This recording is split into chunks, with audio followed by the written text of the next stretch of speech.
Hello guys, I'm back. Today is September 14th.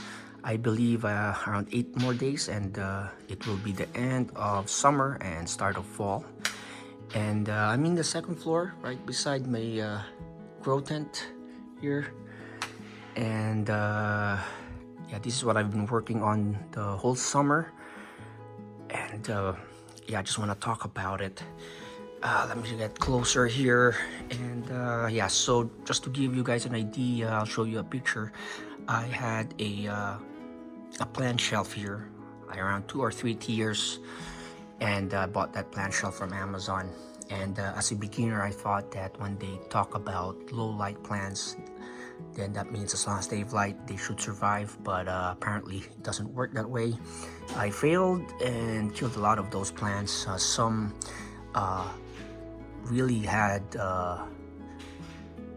like difficult or struggled, and one of those plants is that plant here, that epipremnum, I believe. I'll check the name later, but basically when I got my grow tent, the larger grow tent, I decided to also provide the care that the plants need, and I have pretty much success because some of these plants were actually rehabilitated in the grow tent where there's higher humidity, and they came out good. They grew, and I placed them out here. And so I'll talk about each one of them, but basically what I learned is they really need grow lights. Unless you have like a consistent bright light from the windows.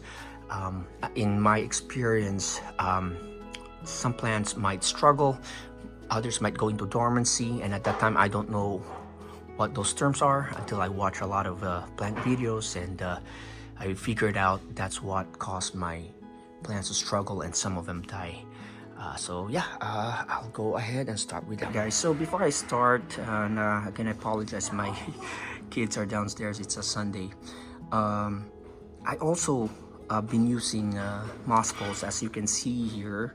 They're called the D-shaped moss poles because I think it's D-shaped up on top here, and these are the EOX brand, EOX, but I started with the Thickly brand. And well, no, actually I started with the cocoa coir type, which isn't really a moss pole. I just saw in a video that plants can climb on it, but it doesn't provide that moisture. So this is actually the first one I bought. I never bought anything else, but I use this to support my monsteras. But yeah, about this, yeah, the Thickly, they're good, but they're for me very expensive. Like for the bigger ones, it's like $40, $30, $40. I got the EOX brand, EOX, from Amazon, and you get like for $17 like like 24 inches moss pole, and yeah, 4 pieces, and look how wide it is. So that's what I've been using, just to give you guys an idea. And then I'm not gonna talk too much about the moss poles because there's so much videos in YouTube that the concept is pretty explained at this point. But I do have those water containers with this wicking rope, and I just put water. It wicks the water slowly, gets into the media, and gets it moist. I do that maybe twice a week. And what I like about it is it's slow wicking, so it doesn't like saturate the soil and cause root rot. The media that I use in these moss poles are actually not just moss.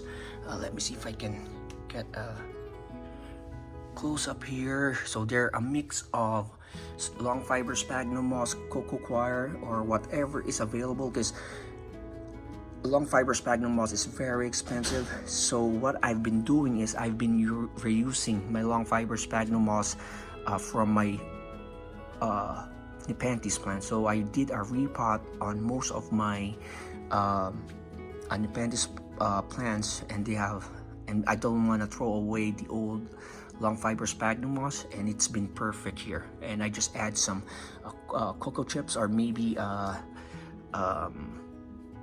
orchid bark that I have extra, and they do work well.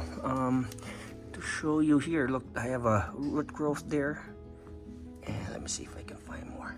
But yeah, you'll guys see more as we talk more about these plants. Okay, so this is the philodendron silver sword. Purchased this. I'll show you a picture of how it looks like. When I purchased this was like $6 in HEB, and it's grown a lot. Nothing to really talk about it. It's a pretty common philodendron, but at the same time it's been easy to grow. It has a unique mature leaf, so I want to get it to maturity. And yeah, it's been growing. It's got its roots in there. I don't know if you can see, it's pretty dark, but let's see. Yeah, so there you can see one of the roots grow into the moss bowl. And all of these plants I give Osmocote every 3 months.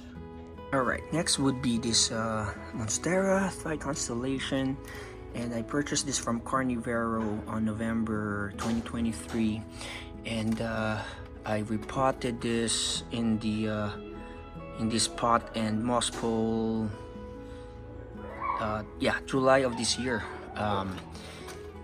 This plant, I know there was a time it was rare, it's very expensive, so when I saw it for $30 over at Carnivero, I grabbed it, but I should have waited because now I can see for the same price bigger specimens. However, it's fine. For 1 year, and again I apologize, my kids are playing downstairs, but for 1 year I think it only grew 1 leaf. It didn't do anything, and so I was looking for a care guide, and I actually stumbled into a care guide by Carnivero. Actually, it's for Aroids, and they said that fertilization really depends if you want to make it easy or harder, and they just use Osmocote. And I tried to do the liquid fertilizer, however I always forget or no time to mix it. Osmocote every 3 months, and after that it just grew.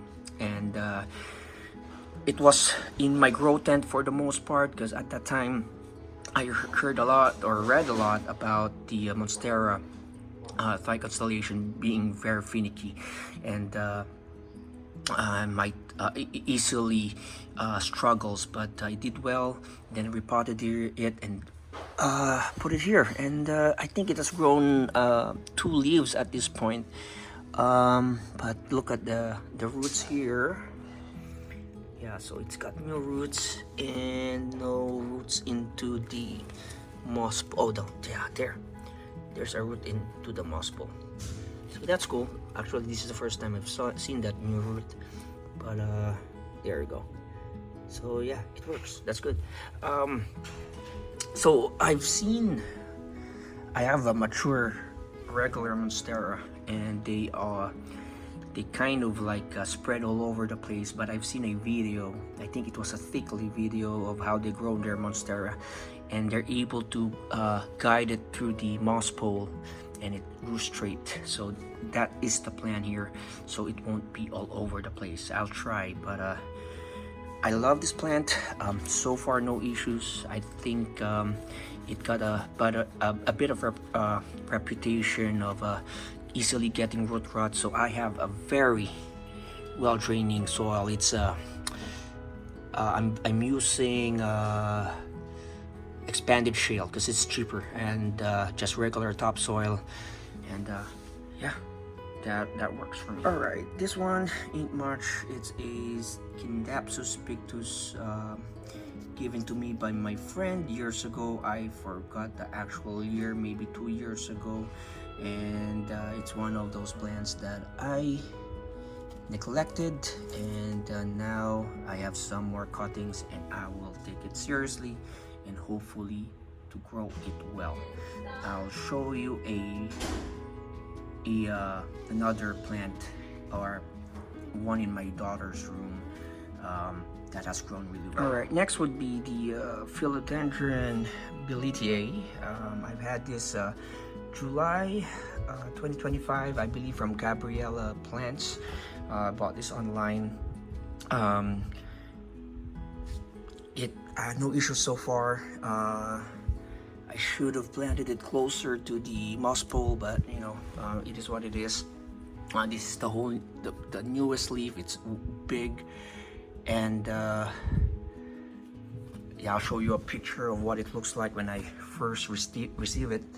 The reason why I purchased this plant is I was really planning to purchase a queen anthurium, but I've read, well, first it's expensive, then I read that the queen anthurium is kind of finicky also, and I plan to grow it in this area here. But if it's finicky, if one's high humidity, then I might have trouble growing it, and I might need to put it in my grow tent, and I don't have room in there anymore. And then I saw the leaves of this philodendron similar to the queen anthurium, and I decided this would be a good alternative because it's more of the leaf shape that I'm attracted to. And yeah, this is what I purchased. It's not, I forgot how much it cost, like $19 and Gabriella Plants, and I got a discount for ordering for the first time. So lots of good growth in 2 months, and looking forward for it to get to maturity. It's got a large area here to grow. All right, so this one is a philodendron micans, very common. I've had the mother plant, I think for let me see if I've put it in the tag. No, I did not, but yeah, I've had the mother plant for like 3 years now, 3 years ago. And this is one of the first plants that I tried to grow on a moss pole. I used the cocoa coir pole, and it actually did good. Obviously the roots can't go through the cocoa coir because it's not as moist, but I find that this plant is very easy to grow, and so decided to break down that moss pole. I'll show you a picture if I can find one, and yeah, decided to grow it on a moss pole, and you can see already it has aerial roots even though it's not within the moss pole. But there you go, we got one here. Sorry for the glare there. So it's one of the most common house plants, easy to grow, and I now understand why, because in any condition it will thrive. It looks like the philodendron melanochrysum, which I have one in my grow tent, and I'll show you guys later. The next plant is the philodendron rojo Congo, and first time I heard about it is when I purchased it with the silver sword. And I'm glad I purchased this plant because it's very easy to grow. Never had any issues with it. It just keeps on growing. I think I purchased this, yeah, same with the silver sword, in May 2025, and since then I'm just getting a lot of growth. And like this reddish leaf, when they like maroon reddish leaf, when they start to unfurl, they turn this like dark green color afterwards. But yeah, I never had any issues with this plant. Again, with Osmocote. I'll talk about my soil mix, which is not really complicated, at the end of the video. Alright, so that is a snake plant. My dad bought it like nearly 5 years ago, or no, 4 years ago, sorry. And this is a trooper. I neglected it. It's still alive. It produced babies, and I started to repot it, and it's still growing. Yeah, I decided to give it more love and care, and like really nice patterns here.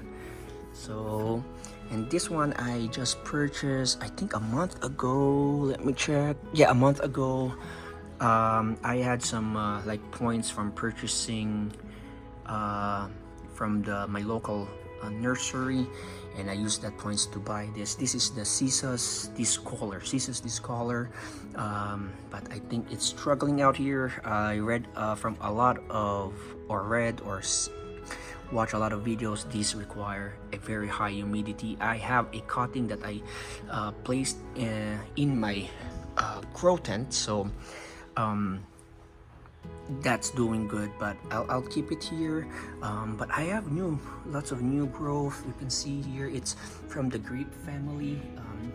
It's called also the Begonia rex vine, although yeah, they say it's not part of the Begonia family. It's more of the grape family. And yeah, you can see the tendrils there. I don't know what they're called, but they're vining up. So I'm not sure, maybe just because this is the old, I did prune this really hard, because when I receive it doesn't really look good. But again, I got points, so I got it at a good price. And I wish this one climbs all the way up there, so as this pothos is, and I'll talk about the pothos later. So I have several plants here. I talked about this from these two nepenthes in my other video. These are two nerve plants. I bought them on sale. They're just new. And then this is a Pilea. So all three from Home Depot. But we're talking about the vining plants, and this is the Florida Ghost. There you go, Florida Ghost. I purchased this with the Belitier and this Pink Princess from Gabriella Plants. This is the smallest amongst the three that I got, but yeah, the Belitier was a pretty big specimen when I received it. Same with the Pink Princess, but this one's doing good. Still growing. I already have a moss ball ready for it, and I think I got this for $19. Not bad. I saw a video, I forgot the name of the lady, and she has a Florida Ghost growing over like the wall on top of her TV, and it was and she mentioned that she had no issues with it.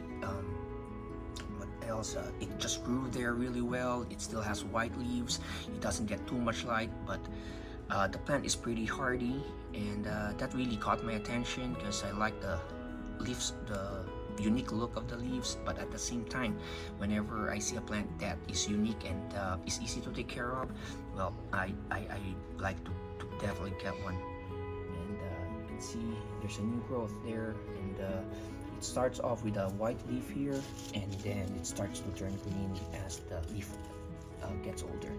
So yeah, Florida Ghost. Oh, this one is the Philodendron Pink Princess, also ordered from Gabriella Plants. This is the biggest specimen amongst the three plants I've ordered, and I'm not really sure about the genetics of this one, but I don't really get much of the pink variegation from the leaves. And then I get this like half-baked pink variegation here. Like it looks like it was scratched, but when the leaf unfurls at first, this is how it looks like. So not sure if it's common with that. Not really complaining.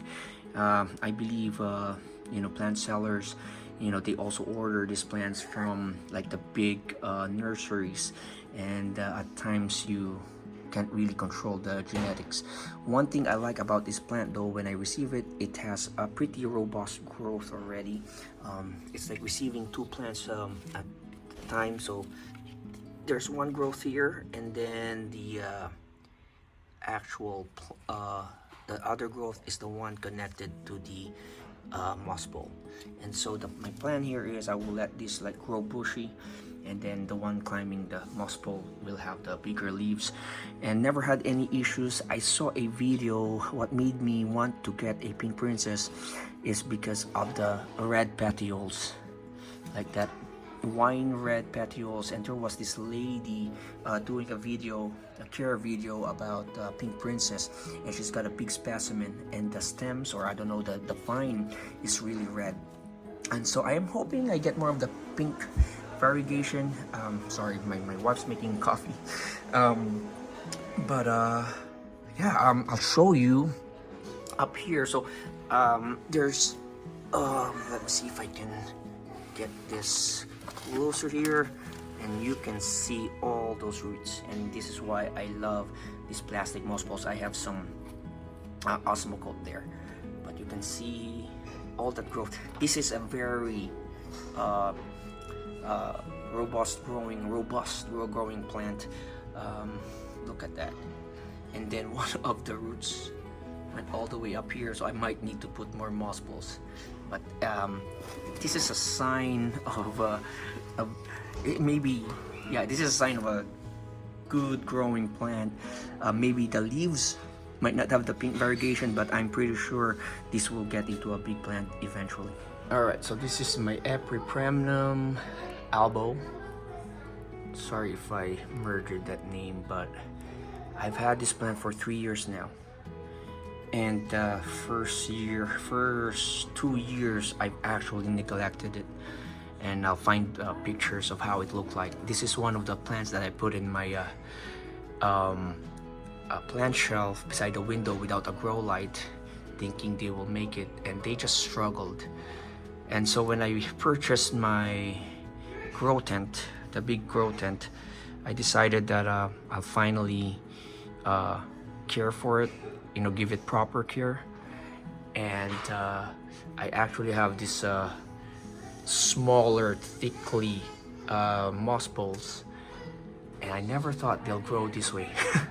They just grew like this. And I moved this in the, put this in the moss pole November 2024, and you know, this is all the growth I've got. It's really nice. I will need to do an extension here, but a part of me is thinking I might do the chop and extend that I learned from Sydney plant guy. So it's not my term, that's his term. Just want to make it clear that I'm not stealing it, but I learned it from him. I saw him in his video, saw him do that in his videos. So I might just cut this, and then if I can remove the roots properly, or save most of the roots, I might move this to a bigger moss pole. And let me check I'll show you guys the roots. Alright, so here you can see the roots growing through the media, and as I explained earlier, the media that I use, or the soil that I use in these moss poles, is a combination of used long fiber sphagnum moss, coco coir, and what I have a bin where I store all the used long fiber sphagnum moss, and they're doing good. And I'm using this funnel because it's the smallest one, and this is where you just like those cups there, this is what I use to water this moss pole. But I use the this wick so it's slow and won't oversaturate the soil and cause root rot. Now let's talk about this huge pothos. Alright, so next is this big pothos, and you can see how big the newest leaf is, and yeah, this one's the other leaf. And I've had the plant since 2021. I can't remember which one is the mother plant. I had several iterations of this plant. I use it in my fish tank. I still have one in my 10-gallon. I first grew this on a coco coir moss pole. Of course, it's not really a moss pole, so it kind of struggled. It did grow because it's a pothos. It will just give it enough light and water, it will grow. But I decided to restart it, and yeah, November 2024 on this EOX moss pole, and I was surprised by its growth. This is a northeast facing window, so during the morning, at least for another 4 to 6 hours, it will get direct bright morning light. It's not as harsh as Texas afternoon light, and I think it loved it.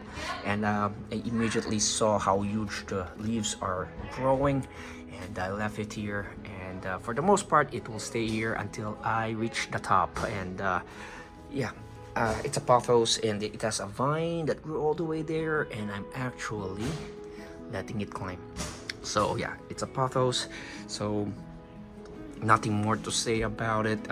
Yeah, Osmocote every 3 months. I start March, and then June, and then September, and then for December I won't give some Osmocote and until March, so for nearly 3 months. That way when I water, it will also flush the water, flush the soil, remove all the previous years what do you call this, fertilizer salts that can make the soil bad. So that's the plan. And also obviously during the winter there aren't enough light, and yeah, it's like a rest period for them. So yeah, this pothos has really impressed me. It's a centerpiece plant here in our second floor, so really nice. And I also have a bromeliad growing. I thought it will die, but it now has a pup growing there, so really cool. And again, I believe the bright morning light is helping in its growth. All right, before I move to my grow tent where I have a couple of vining plants also, I just want to show this tension rod plant shelf that I purchased from Amazon. And yeah, it worked perfectly well, and it's pretty expensive, $110 I believe, but these are 2 pieces.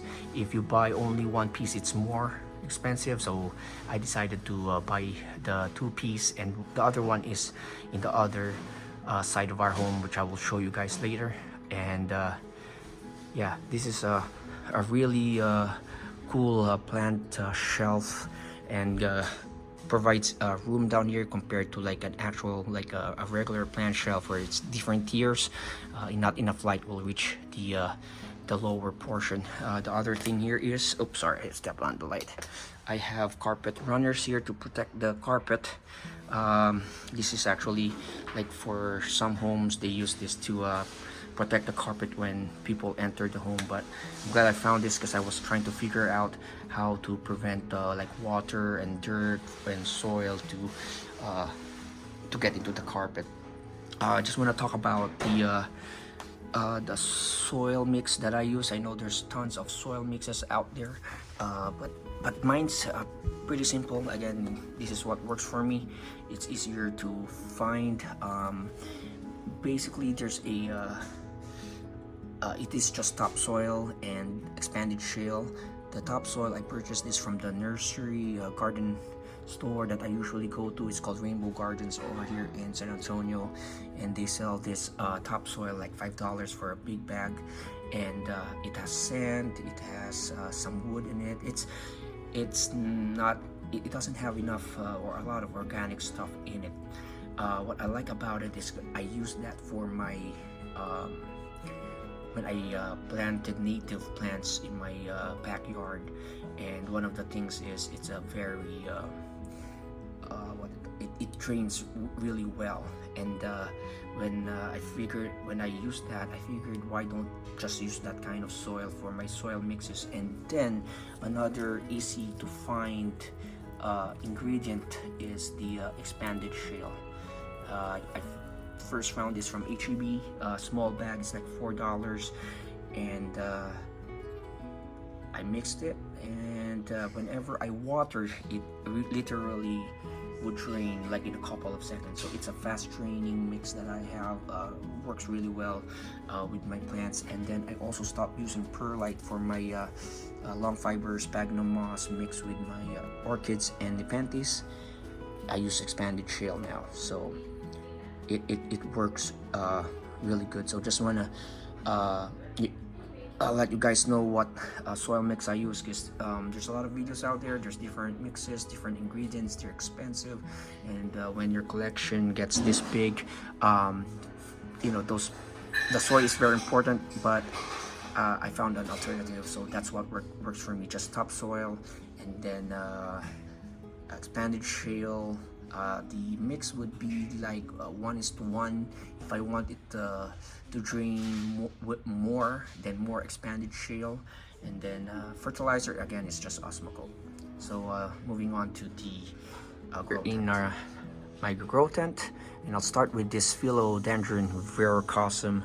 It has grown upward a big leaf here. Look, as you can see here. Apologies for my dry hands,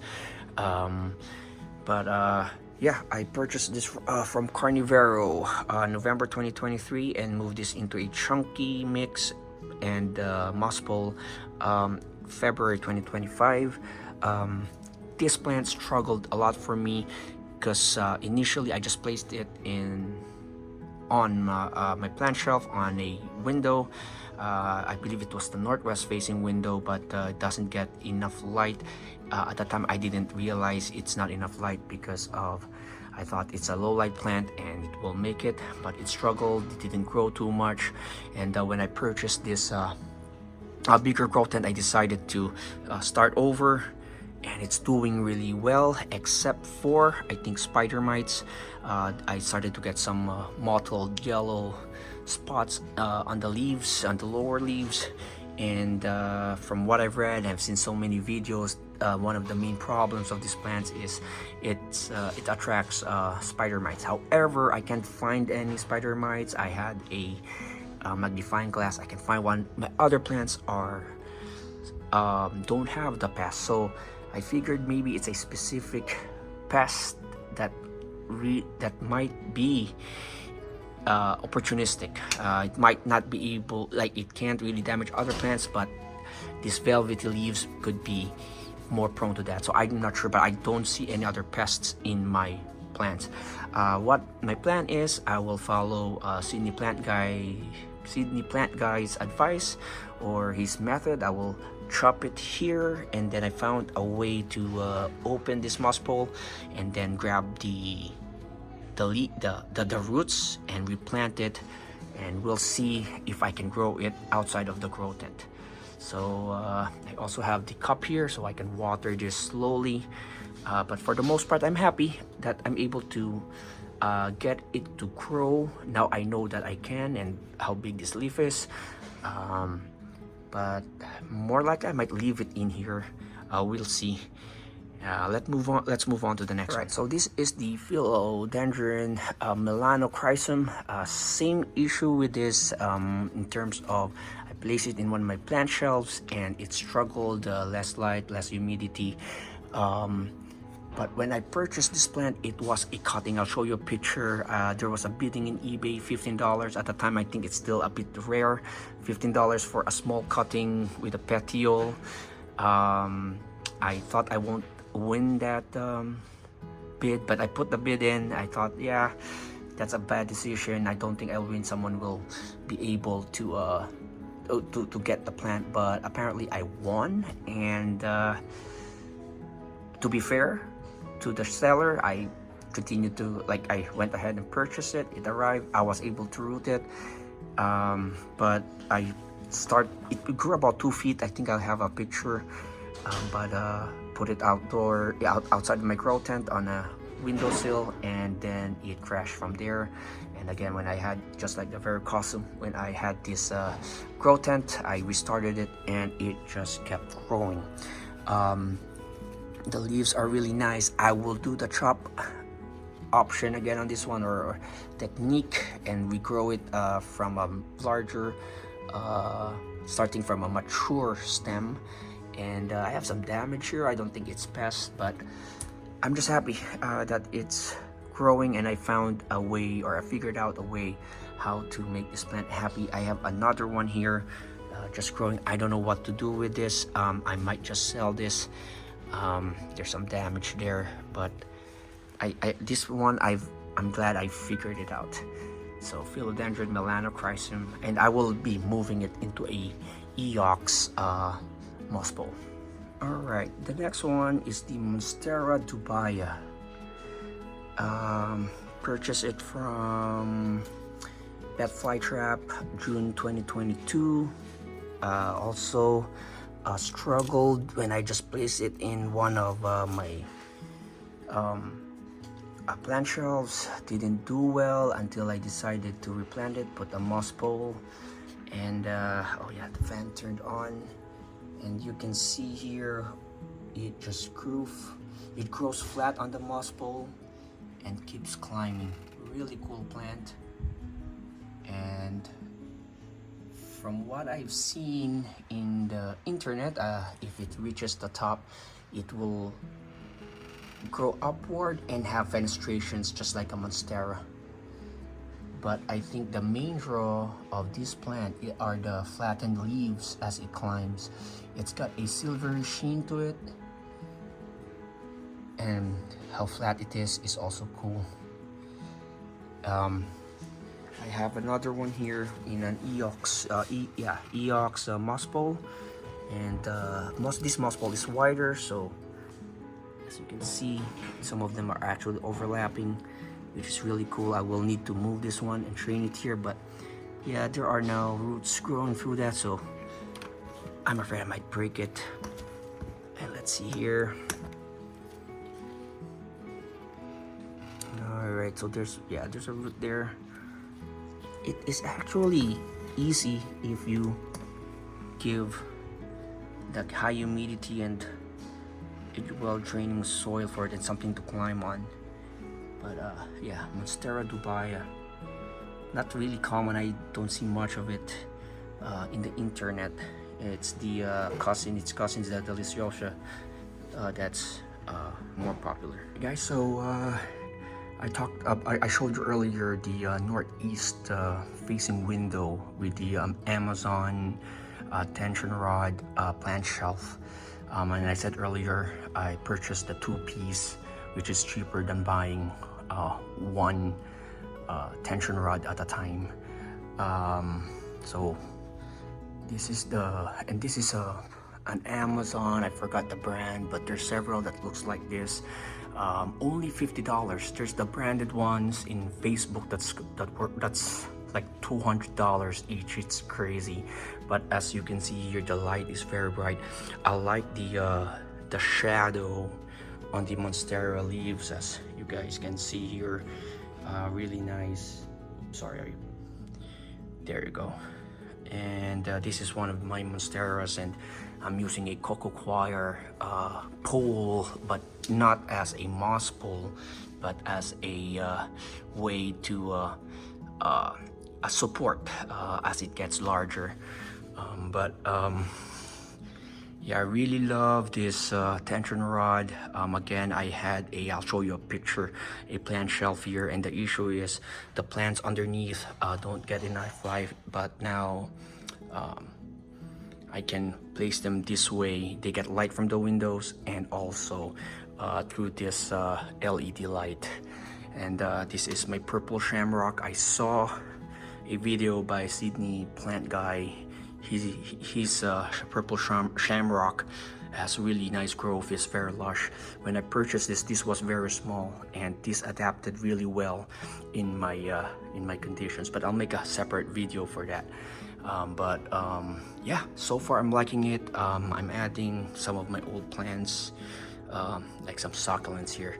But yeah, I just want to show one of my Monsteras that has grown really big and is really cool shadow.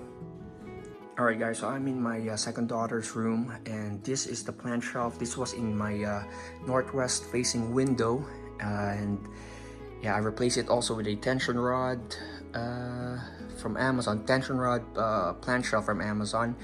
And this is the mother plant all the way down here, and yeah, 2022.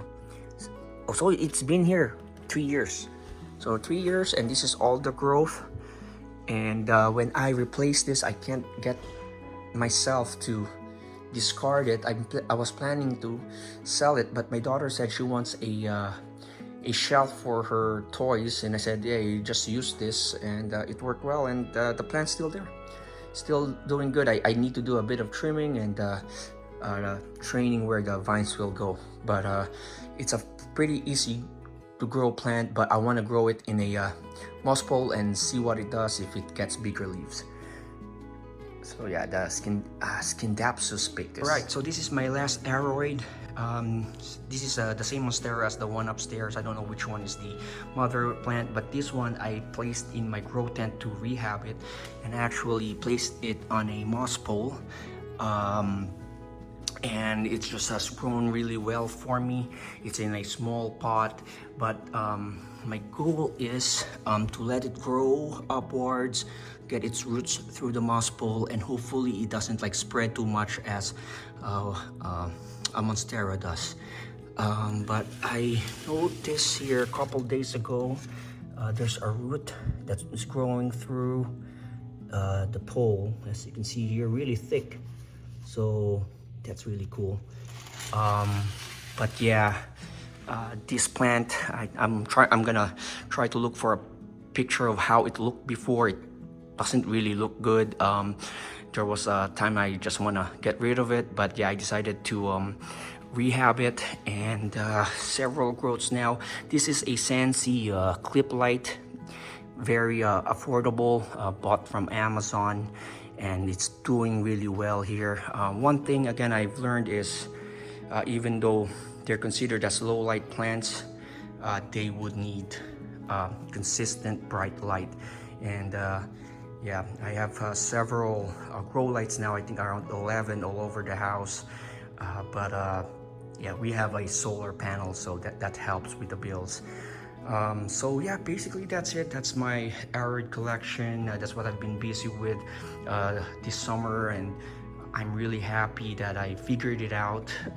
As a beginner, I just thought that you can get plant it in a soil and then put it in a low light area and it will grow, but a lot of them didn't thrive. Some died, others went through dormancy, but now I think I figured out in my conditions. Obviously, as what the experts always say, everyone's conditions are different. So if you guys want to try some of the things I've done here, just take note. Always keep an eye on the plant and see if there's any issues.